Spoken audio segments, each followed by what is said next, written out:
Test, test. Okay, hello again. Back with me. You can call me Dane. My name is Dane actually. And welcome back to Polymer with Dane, where I talk mostly about something that has been taught by my lecturer in the class. Okay, today I have an assignment to talk about a journal about a particular thing. It is specifically about this one. It is actually not about the food, it is about the packaging. It is, as you can see, it is made of plastic, but to be more specific, it is actually made from multi-layered plastic, or you can say, dalam bahasa kerennya, you can say it as multi-layered polymers. What's so special about it? I'm going to talk about the recyclability of multi-layered plastic. As you know, plastics are recyclable, right? There's a lot of options to the recycling methods towards plastic, but to do a multi-layered plastic recycle, it is not that easy karena lapisannya kan ada banyak ya. Berarti terdapat lebih dari satu jenis polimer yang ada dalam situ. Nah, selama kita belajar nih, kita udah tahu kalau misalnya yang namanya plastik beda jenis, beda cara pemrosesan, pasti recycle-nya juga beda. Nah, kalau multi-layer, beberapa jenis plastik yang berbeda disatuin dan harus di-recycle juga. Nah, gimana tuh? Kan jenisnya beda-beda, tapi dia harus bisa di-recycle jadi satu. Nah, apakah ada teknologinya? Ada. Teknologinya dibahas di jurnal berikut. Nah, jurnal ini specifically membahas tentang teknologi untuk recycle plastik-plastik multilayer yang kayak begini or other multilayer plastic. Memang multilayer plastik tuh biasanya ada apa aja sih? Biasanya nih in food packaging there's EVOH. It is alcohol layer that prevent oxygen to came in. Itu adalah semacam layer yang mencegah oksigen biar nggak masuk dalam makanan, makanya sering ada di makanan. Sama selain itu biasanya multi layer plastik itu juga paling atasnya nih kayak ini biasanya kalau paling luarnya itu polipropilin atau nggak polyethylene yang diwarnain, makanya bisa berwarna kayak begini. Okay. Furthermore, I will explain about the technology and see you next round. Going to explain the technology behind multi-layered polymer recycling. It is called STRAP atau STRAP. Itu tuh merupakan akronim dari Solvent Targeted Recovery and Precipitation gitu. Jadinya kita di sini itu seperti semacam mentargetkan satu layer polimer spesifik, lalu kita larutkan si polimer spesifik tadi yang udah kita targetkan. Setelah itu baru kita akan endapkan atau akan kita lakukan reaksi presipitasi terhadap layer tersebut. Jadi di sini ada contoh kalau misalnya kita punya 3 layer. Ini juga bakal dipakai sebagai contoh nanti ya teman-teman. Di tiga layer ini itu kita kan ada berlayer-layer ya, berarti kita anggap sebagai multi-layer polymer. Nah, multi-layer polymer ini yang merah itu PE, yang hijau itu EVOH, sama yang biru itu PET gitu, polyethylene terephthalate. Nah, habis itu si yang atas ini kita akan aplikasikan si strap ke situ. Nah, nanti pas strapnya itu udah diaplikasikan ke situ, yang merah nih bakal terlarut dissolve in PS selective solvent, tapi si hijaunya tuh enggak.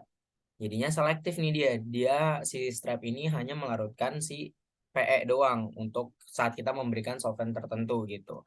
Nah, setelah udah larut bakal kita saring. Nah, saringan ini nanti kita endapkan. Pas diendapkan bisa kita pakai lagi deh kayak begitu. Dan ini berulang terus prosesnya, makanya gambarnya lingkaran. Tapi si selektif atau si targeted solvent ini juga bisa bukan si PE doang, bisa kok yang warna hijau si FOH atau nggak bisa juga yang warna biru atau PET gitu. Jadinya sebenarnya aplikasinya cukup luas ya. Dan oke, kita lanjut ke penjelasan berikut. Okay, right now I'm going to explain furthermore. Ini sekarang kita bakal bahas computational methods yang digunakan untuk menentukan solvent-solvent tiap layer dari multi-layer polymer yang bakal di-recycle pakai strap atau tadi teknologinya STRAPS, straps. Nah, di sini kita bisa lihat dulu kalau misalnya computational method yang dipakai itu adalah Hansen Solubility Parameters. Nah, Hansen Solubility Parameters ini itu digunakan untuk menentukan ikatan mana nih yang harus menggunakan solvent tertentu atau solvent yang mana gitu. Nah, terus si Hansen Solubility Parameters ini itu merupakan sebuah grafik 3 dimensi. Jadinya ada 3 parameter yang bisa menentukan grafik ini, makanya bentuknya bulat 3 dimensi in a 3D space room gitu. Dan ini tuh berdasarkan 3 gaya yang ada dalam ikatan. Ada ikatan hidrogen, habis itu ada gaya dipol-dipol, sama ada gaya spesifik lagi satu. Nah, terus misalnya nih di sini bisa dilihat kalau misalnya yang titik merah ini itu dia ada di, berarti dia di kekuatan dipolnya segini dan kekuatan dipolnya segini, berarti dan kekuatan spesifiknya segini dan kekuatan hidrogennya segini. Berarti dia jatuhnya ada di dalam bulatan merah. Kalau misal titik tersebut jatuhnya di bulatan merah, berarti dia merupakan PE polimer.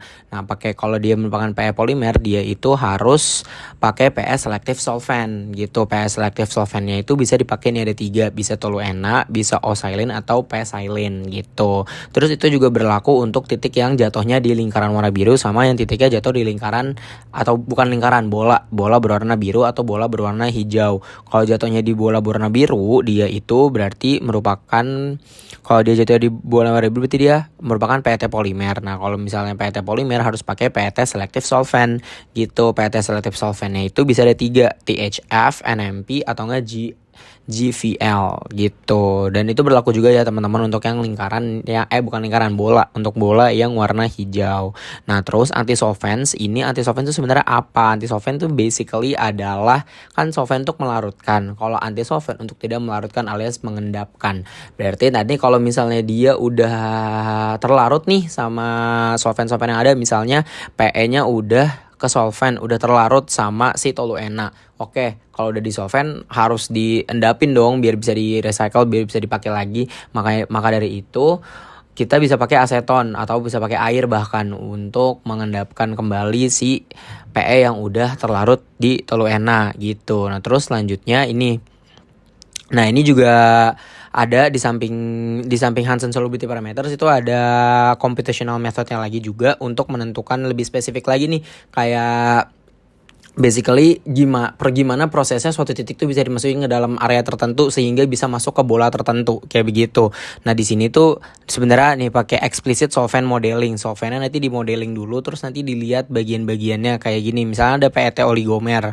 Nah, PET oligomer ini dilihat secara spesifik, dan kalau udah dilihat secara spesifik ditentuin bagian itu gaya dipolnya berapa, habis itu hidrogennya berapa, sehingga dia cocoknya pakai apa. Nah, di sini kan dia cocoknya pakai yang warna hijau nih. Karena di sini dia warna hijau, berarti dia berarti dia merupakan EVO gitu. Nah, kalau untuk melarutkannya kita bisa pakai EVO selective solvent kayak begitu. Jadinya gambaran di sini itu basically hanya menjelaskan bagaimana caranya titik di sini tuh ada di situ gitu. Karena tadi ya teman-teman, sekali lagi aku ulang, kalau dia itu bisa ada titiknya bisa ada di situ spesifik karena ada permodelan dari molekulnya. Permodelan dari molekul ini melihat gaya interaksi antar molekulnya, apakah dia gaya hidrogen, dipol dan lain-lain, sehingga kita bisa menentukan dia itu molekul apa dan nantinya bisa pakai solvent apa. Seperti itu. Terus selanjutnya ini basically hanya grafik untuk menunjukkan solubility sama temperatur aja. Jadinya kalau misalnya si PE solubility-nya itu akan naik dengan temperatur yang makin tinggi. Begitu juga pula kalau di sebelahnya untuk si yang warna hijau ini berarti dia si EVO. Kalau EVO kan pakainya di sini DMSO gitu. Makanya di sini DMSO. Terus ini toluenanya untuk PE, makanya PE-nya doang yang naik. Nah, kalau DMSO ini cuma si EVO-nya doang yang naik. Kayak gitu. Oke. Karena itu yang udah dijelasin, kita lanjut ke next explanation. Okay, this is the last section of the video and I'm going to talk about the main process of this strap, atau tadi teknologinya STRAP strap, and this is it. I'm not going to write because I think that's pretty boring. Ya, kayak we need to feel something fresh. Okay. Nih, the process is specifically in here. Tadi kan sempet udah aku bilang kalau misalnya the process will be continued in 3 different ways, tergantung dari seberapa banyak layernya. Kalau tadi kan di sampel yang ada di jurnal yang kita gunakan itu dia layernya ada 3 kan, multi layernya ada EVO yang warna biru, merah itu PE, sama ada PET yang warna hijau. Yang warna hijau di tengah, maaf. Yang merah itu PE, yang hijau itu EVO, yang biru itu PET. Oke. Nah, seterusnya nanti dia si PE itu bakal di solve pakai toluena. Abis itu nanti di 110 derajat Celcius selama 4 jam nanti dia bakal kita recovery, bakal terrecover gitu PE-nya aja. Nah, abis itu nanti setelah PE-nya itu udah dilarutkan dan udah dipisahkan, kita lanjut ke proses berikutnya, yaitu melarutkan si PET sama EVO. PET sama EVO itu bisa digunakan solvent spesifik yang tadi udah ada di komputasinya sebelumnya. Kalau misalnya di sini EVO-nya pakai DMSO, tapi kalau misalnya PET-nya di sini pakai air sebagai anti solvent. Solventnya itu di sini nggak di prosesnya nggak dikasih tahu, tapi sebenarnya PET-nya kan juga ada tuh beberapa solventnya yang di computational yang udah disebut juga ya. Nah, terus selanjutnya kalau tiga-tiganya ini kan udah satu, PE-nya udah di recover, terus ini EVO-nya udah di recover, dan ini si PET-nya udah di recover. Tiga-tiga udah di recover dan kita lihat hasil fotonya kayak gimana. Nah, nih hasil fotonya itu ada juga ternyata di infografis ini.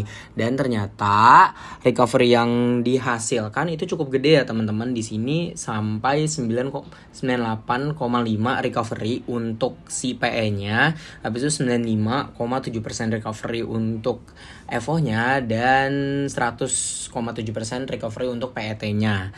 Nah, oke. Itu aja untuk section yang kali ini, dan section kali ini mengakhiri video kali ini juga. Jadi mau ngasih kesimpulan juga bahwa misal si strap ini itu merupakan proses yang benar-benar berfungsi banget ya, berguna banget menurut aku, karena multi layer nih ya, multi layer polymer itu kan sangat-sangat susah untuk di recycle ya. Tapi dengan adanya strap ini kita bisa nge-recycle si multi layer polymer ini. Terus juga cara nge-recycle-nya itu dengan computational method untuk menentukan solvent mana yang digunakan. Terus nanti prosesnya itu bakal berjalan sesuai dengan layer yang dimiliki. Misal layer ada 3 berarti 3 proses dan lain-lain seperti itu. Dan hasil recovery cukup tinggi sehingga produk yang dihasilkan itu bakal memiliki kualitas yang tinggi juga.